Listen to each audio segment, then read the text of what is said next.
I first met Daniel at a youth fellowship meeting at church. We were both young, full of fire for God, and even fuller of dreams.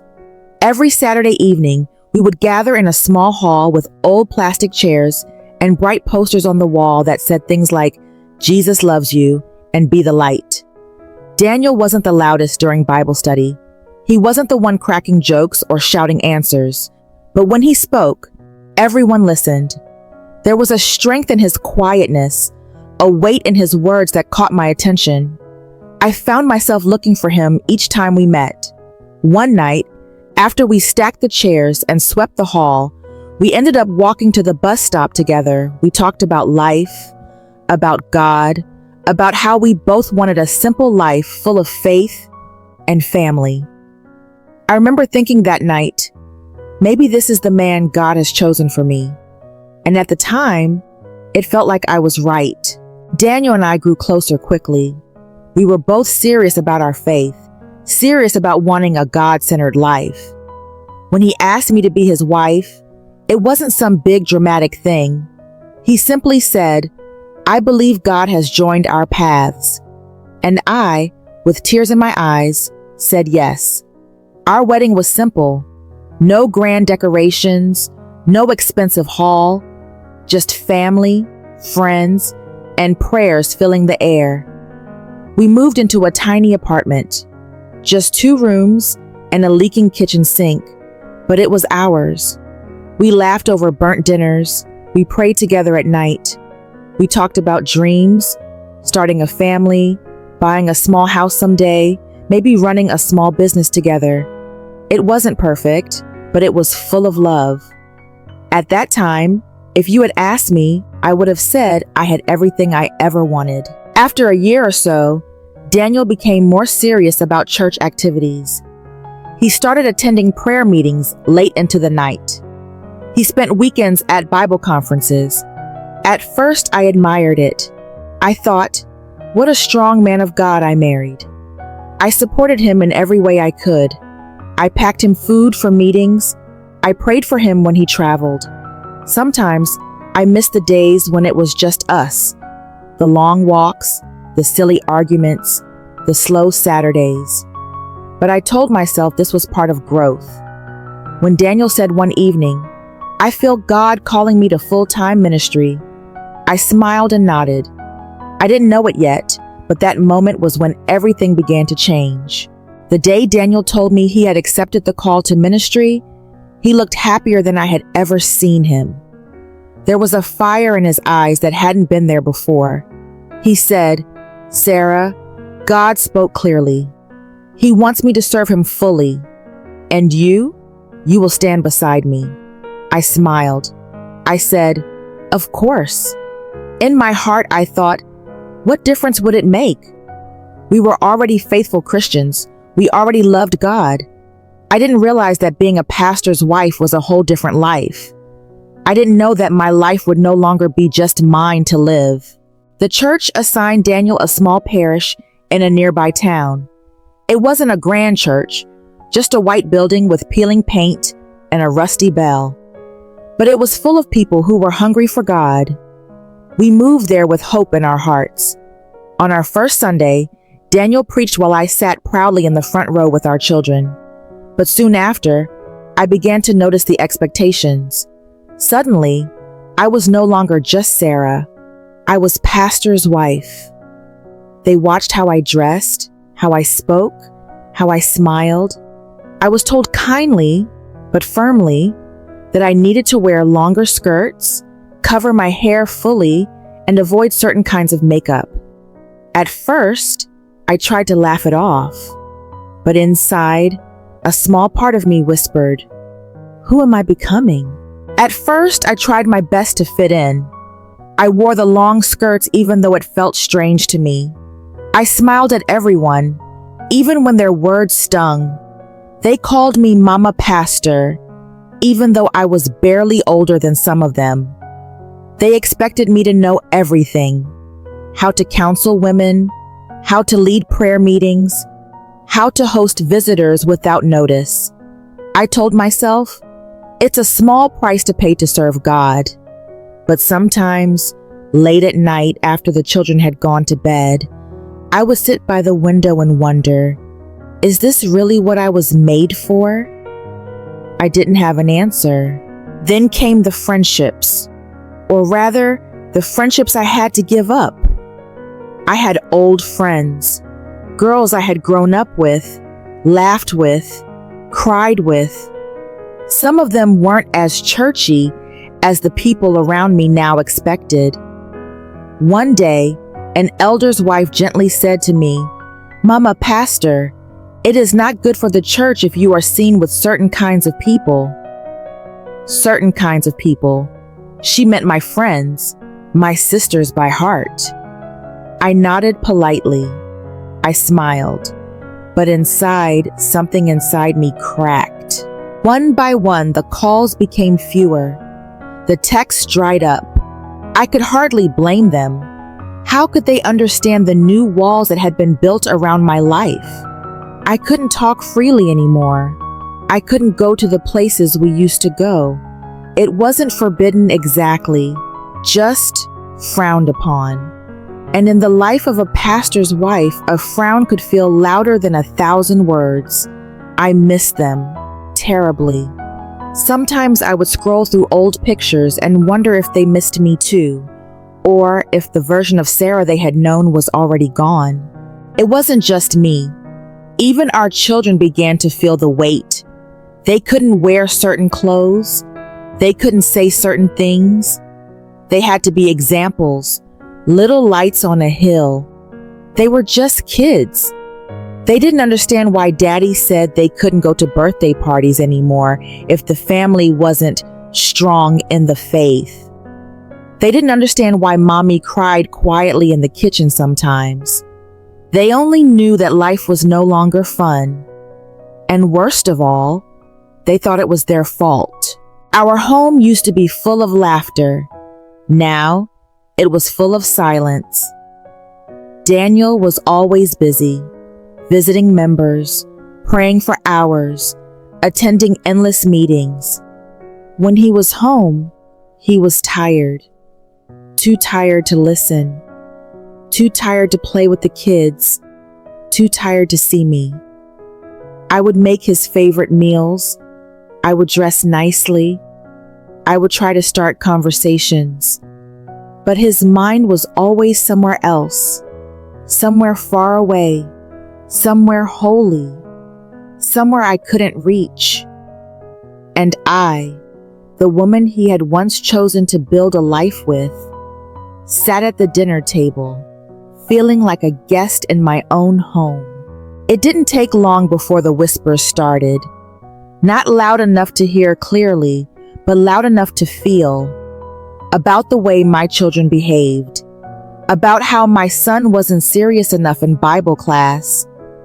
About how my daughter's dress was too colorful. The judgment wasn't always spoken, but it was there. In the lingering looks. In the sharp glances. In the way people pulled their children away from mine. My heart ached for them. They were just children doing their best. But in the church, they weren't just children. They were the pastor's children. And their every move was being watched. The kitchen used to be the heart of our home. It was where I would cook Daniel's favorite meals and dance with the kids while the stew bubbled on the stove. Now, it was a place of loneliness. I would cook full meals, setting the table carefully. But Daniel often didn't come home for dinner anymore. He was always at one meeting or another, always ministering to someone else's family while ours sat waiting. Sometimes I would sit at the kitchen table long after the food went cold, listening to the clock ticking on the wall. It was a slow, heavy kind of silence, the kind that pressed down on you until you couldn't breathe. The church had become Daniel's whole world, and somewhere along the way, he had forgotten that once, I had been his world too. I would sit in the front row and listen to him preach, his voice strong, his hands lifted toward heaven, and I would wonder if he even saw me anymore. Sometimes, after service, he would shake hands and laugh with everyone, but barely look at me. I was there. I was faithful. I was invisible. Our home became a shell. No more date nights. No more long talks on the couch. No more lazy Sunday afternoons. Everything was for the church now. The only conversations we had were about church problems, church members, church activities. Even when he was physically at home, Daniel's mind was somewhere else.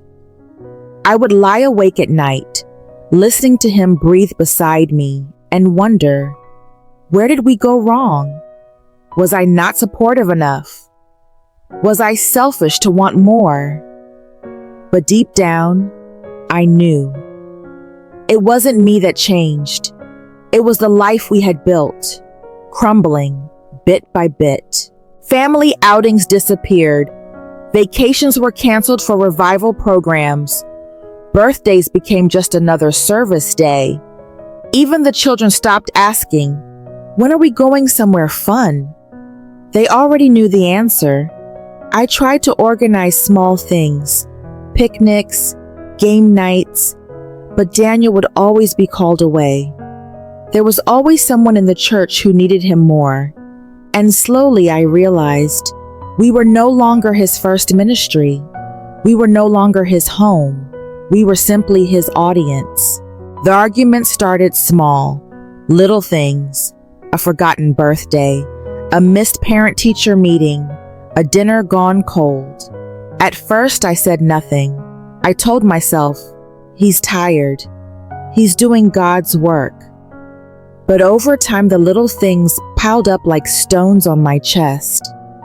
One night, after waiting 5 hours for him to come home from yet another church meeting, I finally said it. "You don't see us anymore, Daniel." He looked tired. He looked confused. He said, "I'm doing my best, Sarah. The church needs me." I wanted to scream, "We need you too," but I didn't. I just turned away and wept into my hands. It was a strange kind of loneliness, being invisible in a room full of people. At church, everyone called me Mama Pastor with smiles and respect. At home, I was just a shadow passing through the halls. Daniel didn't mean to hurt me. I knew that. But the truth was, intentions didn't fill empty rooms. And love, no matter how strong once, could wither when left unfed. Some nights, I wondered if he even remembered the girl he used to walk home from fellowship meetings. I wondered if he even remembered my favorite color, my favorite song, the way I liked my tea. I was invisible, and somehow, it hurt more than if he had hated me. I started crying alone. In the kitchen, in the bedroom, in the bathroom with the tap running so the children wouldn't hear. Tears became a language I spoke fluently, a language Daniel no longer understood. Once, he walked in while I was crying and said, "Sarah, you have to be strong. You're the pastor's wife." As if my tears were an embarrassment, as if my sorrow was a weakness. I wanted to shout, "I am not a role. I am a person." But instead, I dried my tears, put on my polite smile, and went back to setting the table for a dinner. Pretending became a second skin. At church, I smiled brightly. I hugged the women. I played with the children. I spoke words of encouragement. I barely believed myself. I wore the long skirts. I said all the right things. But inside, I was hollow. Sometimes I looked at the other women, the ones who seemed so happy, and wondered, are they pretending too? Or had they somehow found peace in losing themselves? I didn't know. I only knew that I was growing tired of pretending. One night, after another long service where Daniel barely glanced at me, I stood in front of the mirror at home. I stared at my reflection, the tired eyes, the painted-on smile. I whispered, "Is this my life now?" No answer came, just the sound of the clock ticking. I didn't even recognize myself anymore. Where was the girl who used to laugh so easily? Where was the woman who had dreamed of a home full of light and love? She was buried somewhere deep inside me, under layers of duty, sacrifice, and silence. And for the first time, I wondered if I would ever find her again. One Sunday, I did something small. So small, it should not have mattered. Instead of the usual long cloth, I wore a knee-length blue dress. It wasn't even flashy, just soft, cheerful, alive. I looked at myself in the mirror, and for the first time in a long while, I smiled. It felt like a tiny rebellion, a tiny whisper from the woman I used to be, telling me, "You're still here." As I walked into the church, heads turned. Some smiled, most frowned. I sat down quietly, feeling their eyes on me. But inside, something stirred, a stubborn flicker of life that refused to die. The backlash came quickly, whispers behind my back, side glances during service, cold smiles where once there were warm greetings. Later that week, one of the senior women invited me to her house for tea. I knew it wasn't really about tea. She smiled politely and said, "We must be careful not to cause weaker believers to stumble, Mama Pastor. Short cloths can distract from the Word of God." I nodded, my hands trembling around my teacup. I wanted to scream. I wanted to say, "God made the flowers colorful. God made the sunset bright." But I didn't. I simply apologized and left. That night, I folded my blue dress and hid it at the back of my closet. It wasn't just me who struggled. One evening, as I tucked my son into bed, he looked up at me with wide, sad eyes. "Mom," he whispered, "why can't we be normal like other families?" I felt the crack in my heart widen. I stroked his hair and lied, "We are normal, sweetheart." But deep inside, I knew what he meant. Other kids played soccer after church. Other families went to the beach or to Grandma's house. We sat in meetings. We attended vigils. We lived in a house that looked perfect from the outside and was crumbling from the inside. Birthdays became another kind of sorrow. I tried. I baked cakes. I blew up balloons. I bought little gifts, wrapped them carefully. But every year, Daniel would either miss the party or rush in late with an apology and a tired prayer.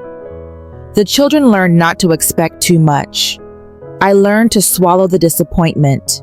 But one year, as I sat alone at the kitchen table surrounded by deflated balloons and half-melted cake, something inside me broke. I realized we were celebrating alone. Always alone. Even when the house was full of people, our hearts were alone. Daniel didn't even notice. Not really. When I tried to talk to him, he said, "The church must come first, Sarah. You knew what you married into." But that wasn't true. When I married him, he wasn't a pastor. He was Daniel, my friend, my partner, my home. The church came later, and somehow it took everything else with it. I sat on the edge of our bed that night, staring at the closed door to his study, where he prayed and planned and wrote sermons. and I realized maybe the door wasn't just closed. Maybe it was locked. Maybe I was standing on the other side, knocking, and no one was coming to open it. I started praying alone, not loud, not the way they prayed at church, clapping hands and stomping feet, just small broken prayers, whispers in the dark. God, do you see me? God, did you forget me too? Sometimes all I could do was cry, but even in the middle of my tears, a strange peace started growing inside me. Maybe it was hope. Maybe it was just a last spark of the woman I used to be, refusing to die. One evening, after a long, lonely day, I opened an old photo album. There we were, Daniel and I, smiling under a big tree after fellowship years ago. No titles, no expectations, just two young people who loved God and loved each other. I ran my fingers over the photo and wondered if he remembered that version of us. I wondered if I did. I missed that girl. I missed the way she laughed without fear. I missed the way her eyes lit up just seeing him walk into the room. And for the first time, I admitted it to myself.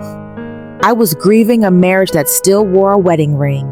One Sunday afternoon, after everyone had gone home from church, I stayed behind. The sun was starting to set, casting long shadows through the empty pews. I stood there, alone, looking at the pulpit where Daniel preached with such passion, and I realized something that cut deep into my soul. The church had become his bride, not me, not our children, not the life we built together. I wasn't angry.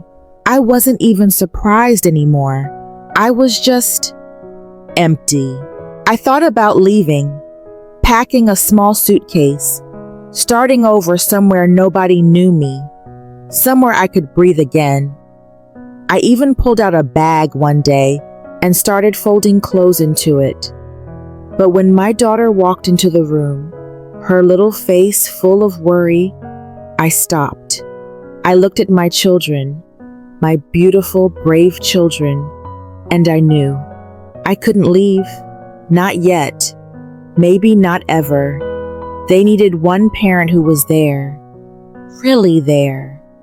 Even if I had to be both mother and father in all the ways that mattered. I made a decision that night. I wouldn't leave, but I wouldn't disappear either. I would stay, but not as a shadow. I would be the mother my children needed. I would be the woman God created me to be.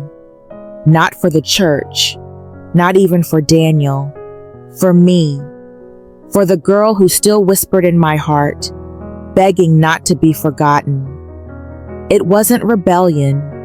It wasn't anger. It was survival. It was hope.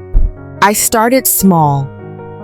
I opened a tiny flower stall near the market, just a table with a few vases of bright, beautiful blooms, roses, sunflowers, daisies. Each flower felt like a prayer, a tiny piece of beauty still left in the world. It wasn't about making money. It was about remembering who I was, the girl who loved color, who loved creating, who loved life. Sometimes, the women from church would walk past and pretend not to see me. Sometimes they stopped to gossip. I didn't mind. For the first time in a long while, I didn't need their approval. I also learned to say no.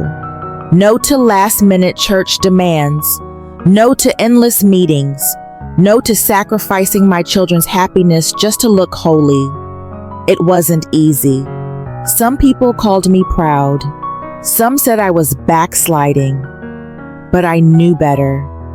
I wasn't running from God. I was running toward the woman He had made me to be. And slowly, The heavy burden I had carried for years began to lift. And then, something beautiful happened.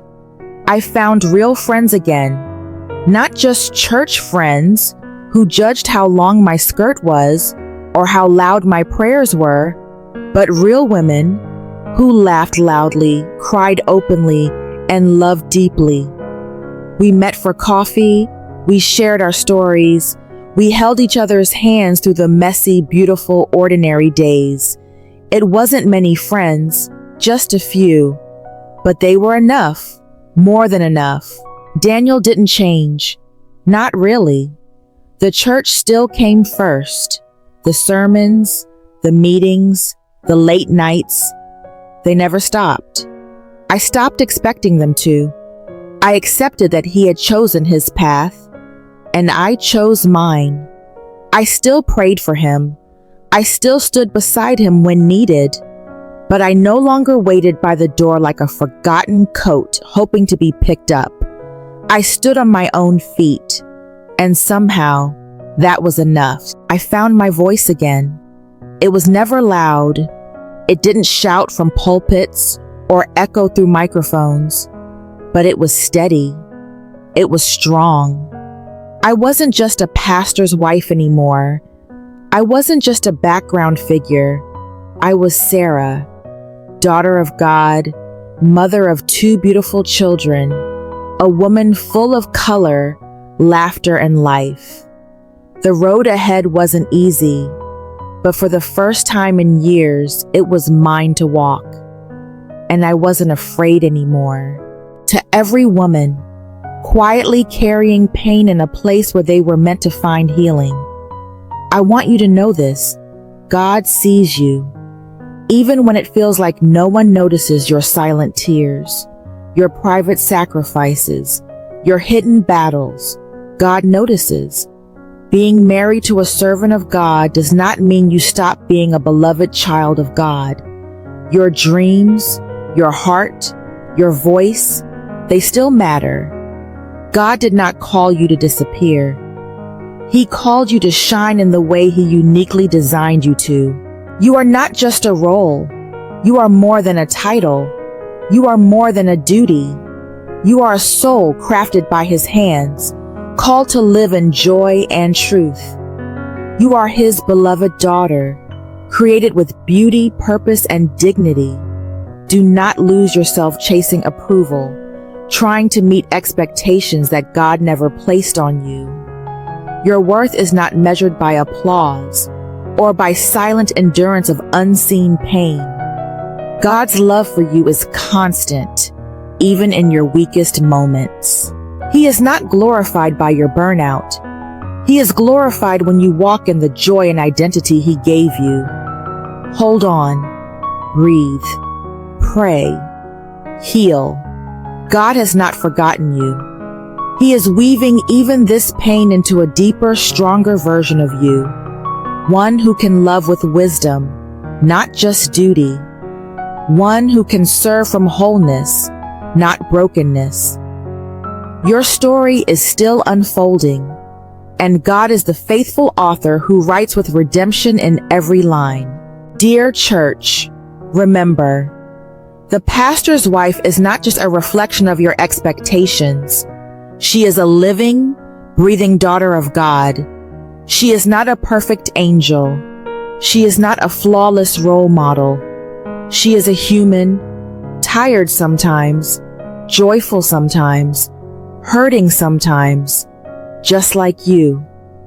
Pray for her, encourage her, give her room to be real. Don't weigh her down with rules that Jesus Himself never placed on her shoulders. Honor her by letting her be who God designed her to be, not just what you expect her to be. A church that loves its leaders well reflects the heart of Christ Himself. Thank you for being part of this journey and for listening to my story. I hope it inspired you, encouraged you, or taught you a lesson you'll carry with you. We can't wait to see you again in our next story. Remember to like, subscribe, and share. It helps our beautiful community grow stronger every day. And don't forget, You can share your story with us too. We would be honored to bring it to life for the world to hear. Stay inspired. Stay connected. See you soon.